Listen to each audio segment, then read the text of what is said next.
Para a deputada María Cristina Fernández Davila, a Xunta debería asumir dunha vez a xestión dos conservatorios municipais existentes ao longo de moitos municipios de Galicia, entre os que se atopa Ribeira. Actualmente os gastos, entre 500 e 700 mil euros ao ano, son asumidos plenamente polos concellos, a pesar de que é unha competencia autonómica. Temos un problema importante cos conservatorios de música galego, sobre todo aqueles que están no ámbito municipal, porque,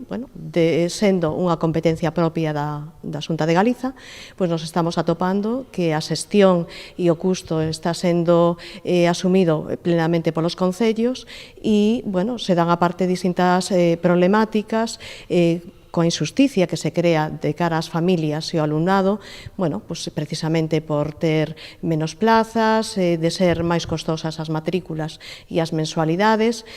tamén, de ter que elexir moitas veces, ter que desplazarse moitos quilómetros, porque na zona, sobre todo rural, que é onde están precisamente estes centros educativos, pois ao mellor se teñen que desplazar 100 ou 120 quilómetros. Aínda que dende o BNG se entende que este paso se puidera dar de xeito programado, a través de fórmulas transitorias, como é o caso do cofinanciamento. Podemos tamén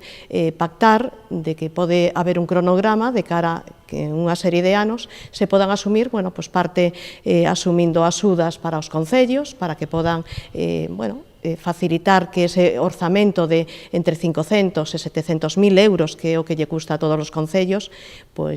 sea máis levadeiro. Durante a visita, María Cristina Fernández Davila tivo tempo tamén de manter un encontro co equipo directivo e o profesorado do centro e interesarse tamén pola marcha das obras de rehabilitación que se están a levar a cabo actualmente no edificio e que xa encaran a súa recta final, polo que deberan estar rematadas para o inicio do vindeiro curso.